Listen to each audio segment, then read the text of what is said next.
This is an update to our last story on Qubic. You can find this on TBOT episode number 8.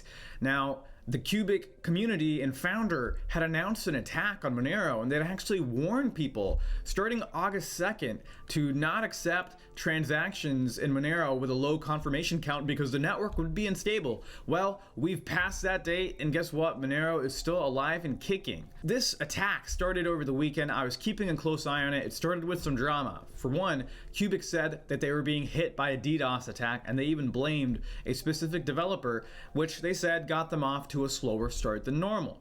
Now, even with this DDoS, this alleged DDoS, within 24 hours, they had mined 20% of the blocks in Monero, which is a pretty significant for the first phase of the attack. It's not close to 50%. And if you look at Qubic's internal graphs here, which we'll look at, now, if we're to believe Qubic's numbers, you can see that there's this trend here of you see the first day of the attack, August 2nd to the night of August 3rd, or the morning of August 3rd, that they achieved this very high hash rate, close to the 50% mark, but realistically it was about 35% to 45% if you believe Qubic's numbers. So the stars on this graph here are the successfully mined blocks. Now, after August 3rd, this hash rate winded down, and then the Qubic community decided that they're going to do 3 marathons like this per week, and they changed to more of like this pulse wave that you can see there. And so that was basically the attack. And the long and short of it is Qubic's founder, Sergey, was very confident he was going to break Monero, but he failed. He couldn't do it right off the bat like he said he was going to. So this is a kind of a slice of humble pie for him, but it's also a wake-up call to the Monero community. Now, on the Monero side, I don't think there's been a lot of response, although I trust the developers are doing things behind the scenes. It's a decentralized community, so things work in interesting ways. But the good statistician, Rucknium, from the Monero Research Lab, who we have interviewed before in chat forum for TBOT, quickly put together a tool that lets you visualize the consensus status. Now, what is the consensus status? Now, this is a way to detect if there's a 51% attack happening actively on the network. How would it happen? You would see 2 chains being broken apart here. You would see 2 chains broken apart here, and you would see that many of these blocks, you can kind of see them in red, would be signed by solo miners.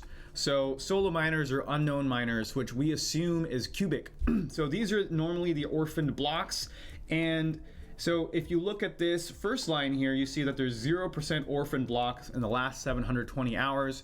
You can go to this pool, I'll put it in the description, to detect if there actually is a 51% attack going on at any time. Right now, it doesn't look like they're at risk, but there is one thing. The Qubic founder says now this has become a war of attrition.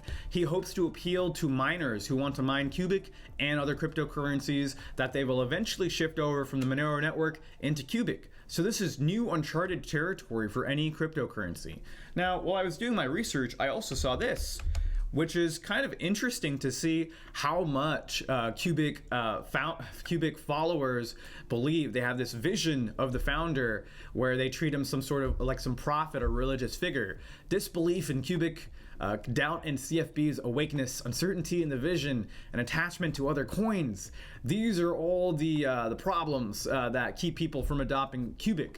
So that sounds a little bit not grounded. I also saw this, which is actually one of the statistic pages for Qubic, saying that the founder asked them or required them to put on Google Analytics so they could track their mining adventures better. So again, this just goes to show you Qubic is not a privacy focused project at all. He's willing to sell his users and visitors out to one of the biggest big tech companies that is ruining the internet. So what does that say about the Qubic founder? What does that say about the project? I'm not sure. Maybe it's why he launched an attack on the Monero cryptocurrency.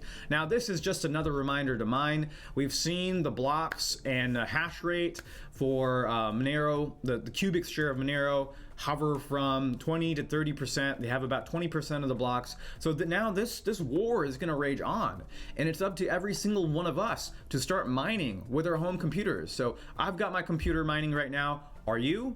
You can check out my guide on the very first article for TBOT episode number 8. It's called Monero's 51% attack, and in there is a little section that teaches you how to mine with Gupax, Gupax.io.